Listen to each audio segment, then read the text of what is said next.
This is Dr. Stewart from Timonian Foot and Ankle Center, and I'd like to spend some time talking about plantar fasciitis. Plantar fasciitis is the most common condition that I see in my practice, and it's probably the most common foot condition that most foot and ankle specialists will see in their practice. And it can be a really painful, debilitating condition. It can have a prolonged recovery. And once you have plantar fasciitis, you're always a little bit more prone to redeveloping plantar fasciitis. So like most conditions we treat in our practice, you want to do two things. You want to treat the condition and you want to prevent it from coming back. So in order to really understand plantar fasciitis, we need to understand the anatomy and what the plantar fascia does. And most soft tissue structures I like to think of like rubber bands. Think of this band here. And this is just a piece of TheraBand that we use for stretching, but it gives us a good example of what the plantar fascia does. This is our heel bone, and our heel bone is our calcaneus, and our plantar fascia actually, it originates off the calcaneal bone. So it starts on the bottom of the heel, and this is probably going to be better seen on an x-ray. So I'm going to pull up an x-ray here. And an x-ray will not actually show the plantar fascia, but it will give a better idea of the way this works. So I'm going to put my camera down here on this table, and you can see the structure of the heel bone. And you can actually see on an x-ray the shadow of the plantar fascia, but I'm going to take our band here, and you can see that the plantar fascia originates means it comes off of the heel, and it actually goes all the way across to the ball of the foot. So it comes all the way down and it inserts underneath the joints. And if you touch your own foot, you can actually push your big toe up and you can feel your plantar fascia. Now, one of the most common things, just to point out, that people will come in with plantar fasciitis and let's say is I have a bone spur. So let me just make this clear. This is a bone spur on the heel, and a bone spur is nothing more than a radiographic finding, meaning when this tissue repetitively over time pulls and pulls and pulls and pulls and pulls on this bone, the bone builds up. There's a physics law called Wolff's Law, which means that bone that is pulled on will calcify. And when you take an x-ray, you'll see this kind of hook-like projection. To be very clear, the spur is not what's causing the pain. What's happening with plantar fasciitis, and the reason that people develop pain when they develop plantar fasciitis, is that your little rubber band here is constantly getting stretched. And when it gets stretched, just like you take a rubber band, you get this, it's thinner, you see a little whiteness in it, and it's getting repetitive tearing in the fascia. And when you get this repetitive tearing in the fascia, and the fascia is a soft tissue structure, and we think of it like a ligament. So its job is to hold up or maintain the arch.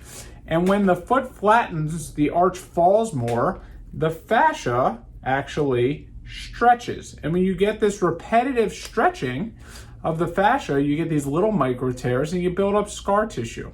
So the most common complaint with plantar fasciitis is going to be pain when you get out of bed first thing in the morning, or pain when you get up from a seated position. Why is that? Because when you sit or when you rest, your foot assumes more of an inverted position. And inverted means the foot is tilted out. And when the foot is tilted out, there's less tension on the fascia. The fascia is relaxed. When the foot flattens out, when the foot turns in, the fascia gets pulled on.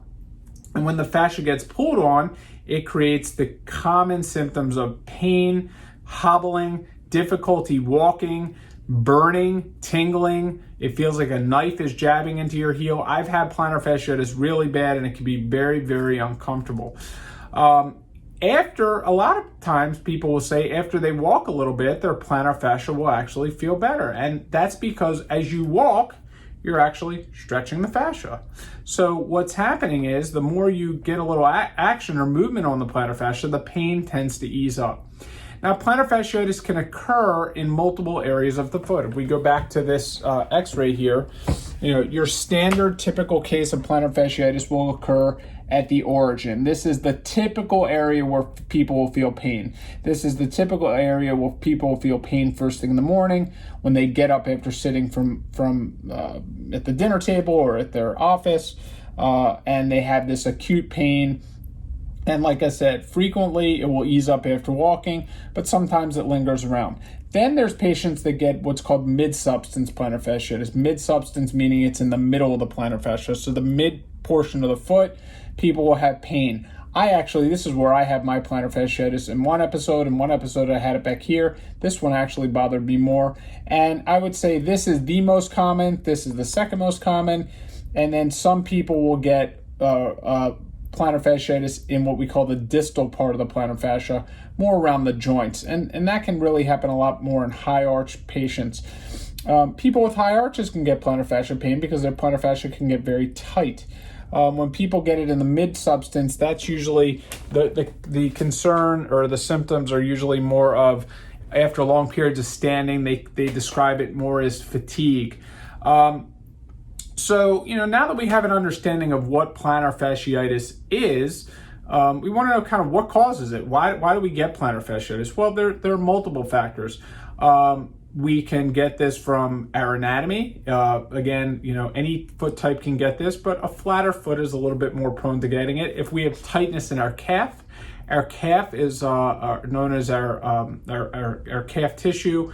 There's a structure called the Gastrocnemius Aponeurosis, which is a band of tissue in the back of our calf that if that becomes tight, it causes our foot to flatten or pronate more. And when that occurs, again, that causes our rubber band to stretch.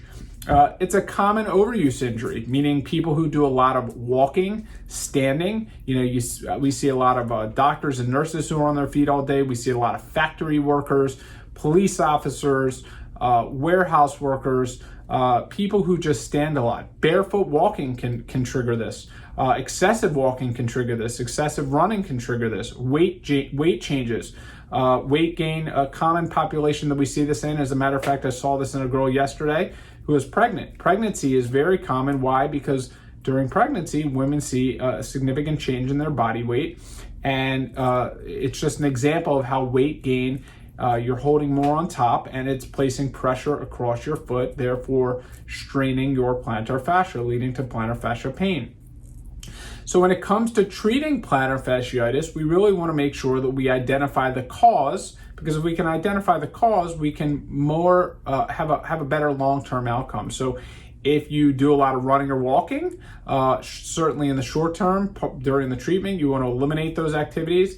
And if you go back to those activities and it continues to hurt, you need to have a firm understanding that those activities may not be for you.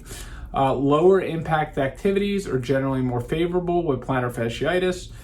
Biking, swimming, seated weight training, not standing up and holding weights, because if you're holding weights, you're placing a lot of pressure. Or again, the same thing with like gaining weight, you're putting more force or pressure across the foot. You really want to avoid barefoot walking.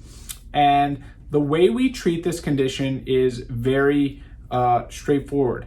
There are multiple treatments. There are tons of treatments that we can do, including surgery, but we always want to pursue conservative care. And quite frankly, if I do 5 surgeries a year on plantar fasciitis, maybe that's a lot. It is very uncommon for us to do surgery for plantar fasciitis. And plantar fasciitis, like I said, is the number one thing that we see in our practice. We see multiple new cases of plantar fasciitis a day, and the surgical volume is very low, indicating that it has a very high success rate non-surgically. So how do we treat it? Well, again, identifying what causes it, certainly changing our activity levels, working on weight loss if we've gained some weight, and weight changes can be very subtle. You can gain 5 or 10 pounds and develop plantar fasciitis. Certainly avoiding barefoot walking. I love these sandals. These are called UFO sandals. These are my favorite sandals for a lot of foot conditions. I will tell you that patients rave about them. They're very supportive. Barefoot walking is one of the major culprits of plantar fasciitis, so avoiding barefoot walking. Icing the heel. Using stretching devices to stretch the foot. I'm not a huge fan of aggressively massaging the foot and aggressively stretching the foot on your own. I like more of a passive stretch with a stretching device because I find that sometimes you have to think of these like an overheated car engine. Your heel is hurt, it's sore, it just, it's constantly aggravated. And what I find is that resting it and shutting off the engine, throwing out the key, tends to be a little bit more effective. When I first started practice, I would send people to physical therapy for this right away, and physical therapists do a phenomenal job when patients aren't getting better, but I tend to avoid physical therapy in the beginning because I find that the key to getting this better is resting. And this is just my experience. That does not mean physical therapy cannot help this. Making sure you're wearing the right supportive shoe gear. Supportive shoe gear is really important. There are multiple brands of shoes. I'm a big proponent of many of the Brooks models of shoes. Brooks have a lot of different models of shoes. FYI, I'm not sponsored by Brooks or UFO, so I'm just giving advice on the shoes that I like. There are multiple brands of Brooks that I can recommend depending on what your foot type is. But I find that those shoes tend to work very well. And then, once we get people better, we can use anti-inflammatory medications. I like to try to treat it with stretching and icing, stretching using a splint, icing regularly, avoiding barefoot walking, eliminating the activities that cause it. And then, like I said, you have to think of this in a short-term and a long-term treatment. Steroid shots can certainly be used. You don't want to do repetitive steroid shots. I try to limit it to maybe 2 if needed. Steroid shots can break the pain cycle. There's shockwave therapy, laser therapy, amniotic injectables can be utilized. There's bone marrow aspirates that can be placed in the plantar fascia. The long-term treatment for plantar fasciitis is getting into custom foot orthotics.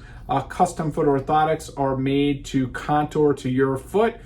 We take very careful measurements of your foot on both a clinical exam. We'll look at your radiographs to make sure that you're well aligned. And the whole idea of an orthotic is to support your longitudinal arch, or the arch of your foot, so that your foot is not collapsing or falling down and straining your plantar fascia. In the very rare chance that plantar fasciitis does not get better, surgical options are always available, and surgery is generally very successful for plantar fasciitis. But again, we like to only reserve surgery for people who have failed at least 6 months of conservative care. And the key for plantar fasciitis is being patient. This condition can take a long time to go away, and it's what I term a proactive plan, so proactive treatment. So if you do what you're told and you follow the treatment, you should anticipate getting better. But just like anything in life, if you deviate from the plan, it's gonna be a lot harder to get better, and consistency is the key. And when I had plantar fasciitis, I will admit I learned the hard way. I didn't necessarily comply with my own recommendations immediately, but when I buckled down and I treated the condition consistently for 6 weeks, I got better. I got myself into custom orthotics. I've been wearing them for years. I will tell you, when I went to the beach one year, I was not in my shoes and orthotics as much, and by the middle of the week, I was feeling it. Got back into that rhythm more consistently, and that kind of tells the picture of why the long-term treatment is really important. And we definitely see patients through the years who do very well with plantar fasciitis. They are very consistent with what they do, and then they start to deviate away from the long-term treatment. So, that is the important thing to understand long term. Think of things in long term. So we'd be happy to help you if you'd like to learn more about plantar fasciitis. Feel free to submit a request on this page so we can get you in, evaluate your foot, evaluate your ankle and lower leg, determine the cause of your plantar fasciitis. You can also give the office a call and we'll be happy to help you. Thank you.